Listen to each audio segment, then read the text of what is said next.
which includes mayor. We vote Democrat because we know that in this city, it's going to be a Democrat. And we need the best Democrat for us. The best Democrat who's going to represent our needs. The best Democrat, the one who recognizes us as Jews and the one who will allow us to live here as Jews in this city that we have helped establish, where our children go to yeshivas, where we go to shuls, where we go shopping, and where we can walk on the streets, and where we can have our Israeli flags. And you know what? I have my Israeli flag inside my house because someone told me, don't be stupid, you can't put an Israeli flag outside. So my Israeli flag is inside. But I'm ready to put my Israeli flag outside, and I want a mayor who's going to let me do that.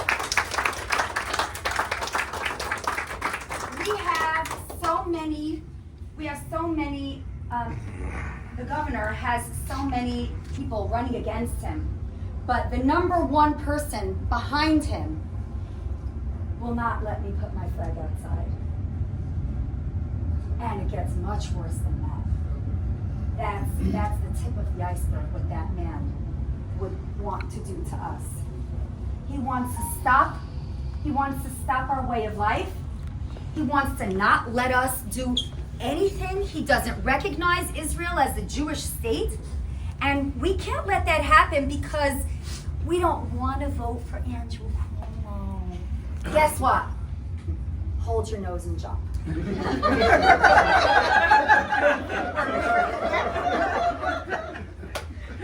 You are the best person for this job. You are the only one who can do this. You are the only one who can beat that mamzer. Do you know what that means? For those of you who don't know what that means, just imagine. He is not a good person. And guess what? Our wonderful friend AOC just endorsed him, and we all love her. So, without further ado, hopefully, Mayor Cuomo.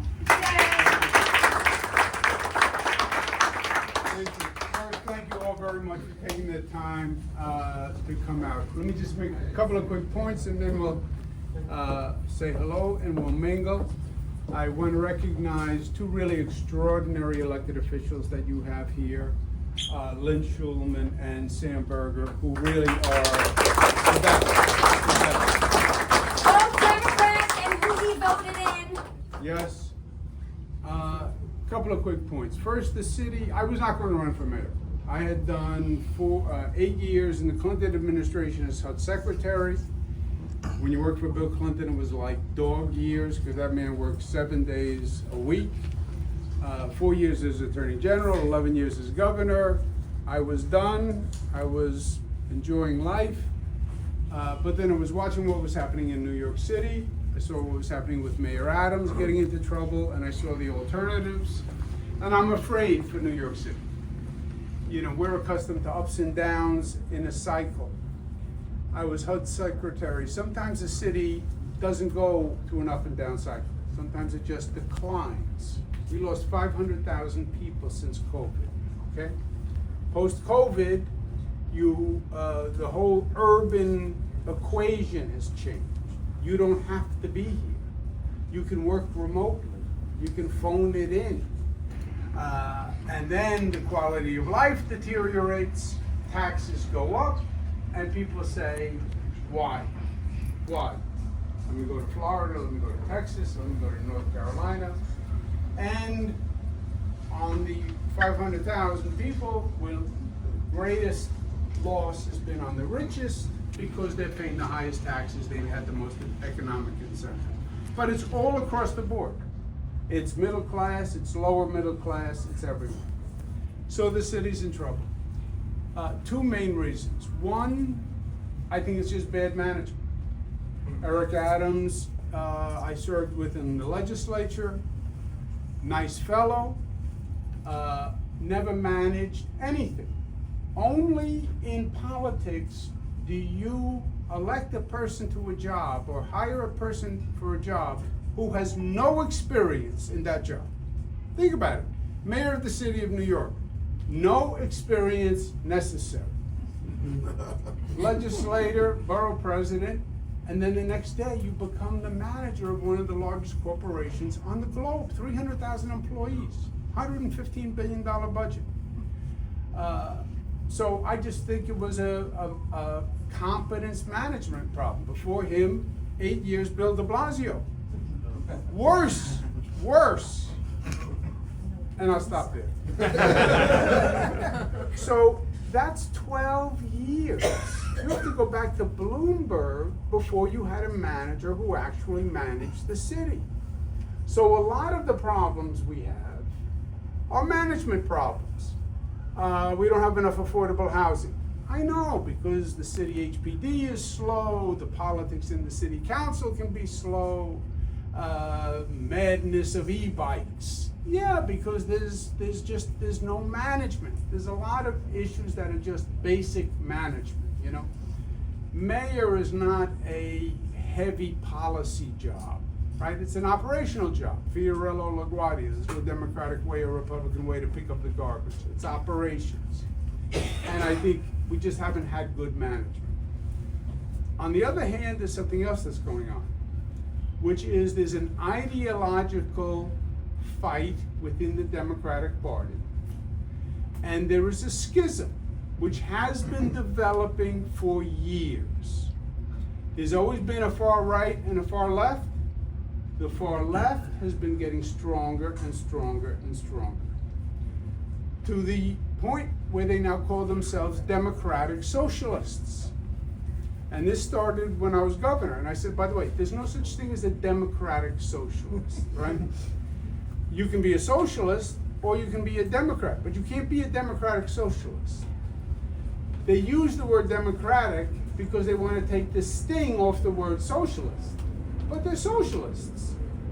And that's been growing for about the past 15 years. And they then used, in my opinion, two situations to build their ranks. The first was when George Floyd was killed by the police officer. And that started defund the police, if you remember. And that drove a lot of people to the Democratic Socialists. That started the defund the police movement, which went very big here in New York. And they defunded the police. Took $1 billion out of the budget. Why? Because that was now the new trend, right? Police were bad, and we're going to defund the police. And their ranks grew. The second thing that has happened that they have seized upon is the pro-Palestinian movement. And you have a lot of young people who are vehemently pro-Palestinian. And they have been using that to grow their ranks.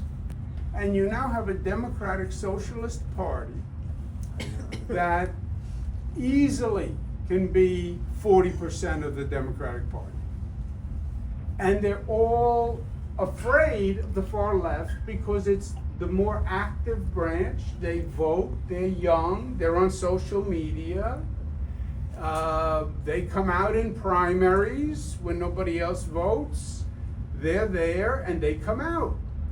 So a lot of the new politicians align with the Democratic Socialists.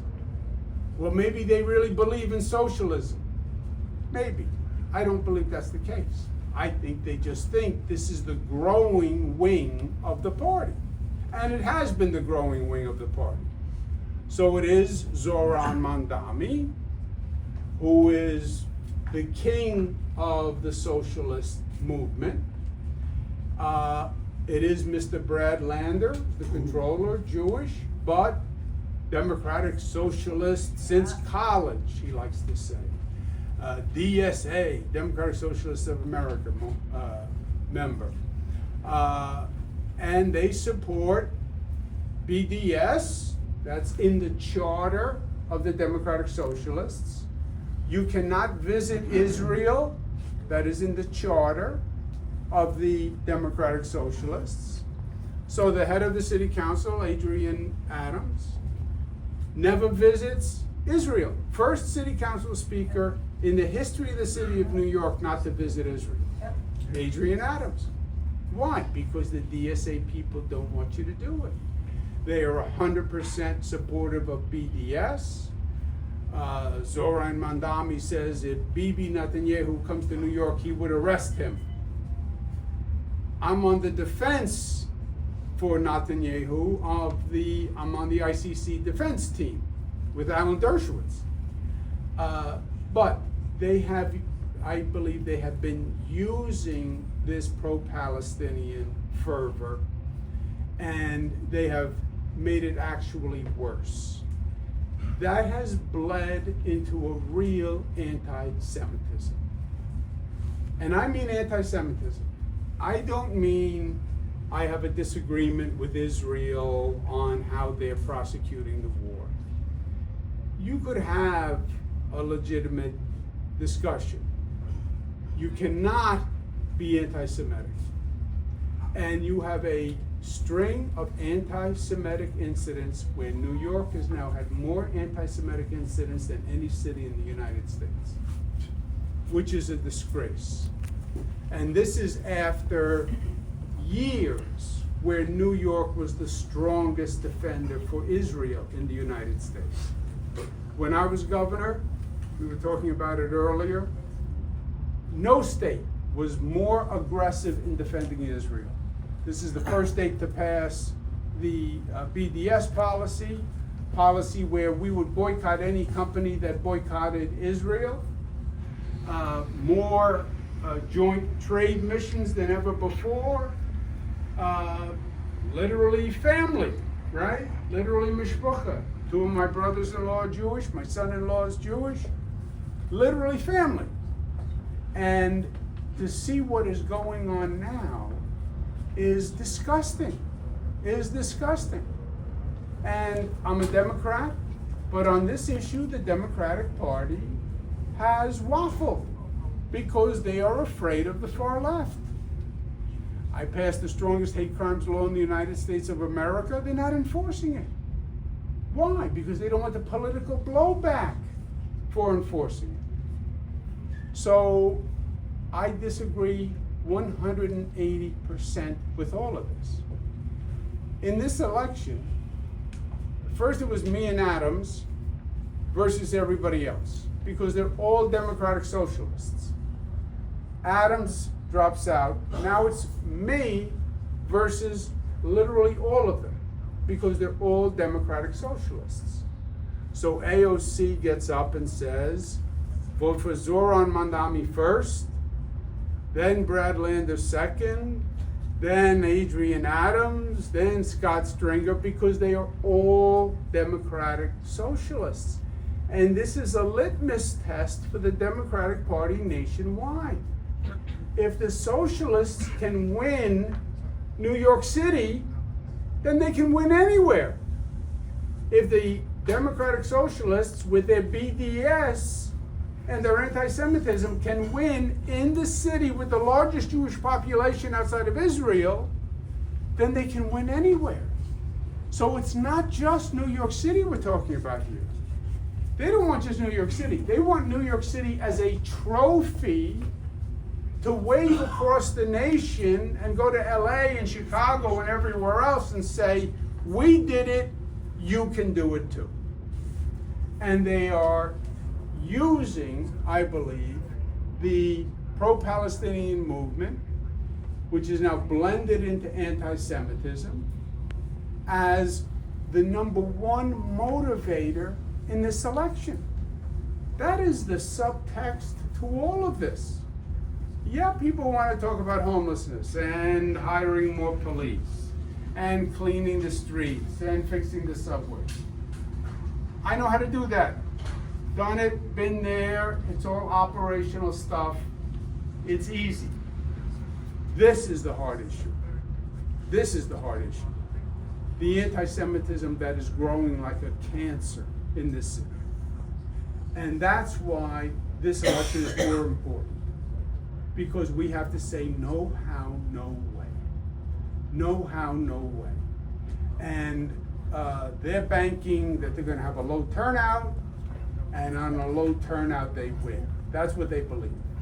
They'll get all the 24-year-olds to get on social media, and they'll all come out and vote, and nobody else will come out and vote. When anti-Semitism is on the ballot, everybody has to come out and vote. And that is what is on this ballot. Anti-Semitism. And that's why this election is important. And that's why I'm running. And that's why I'm breaking my tuchus, and everybody in this room should break their tuchus, because it is that important. So thank you for taking the time to come out.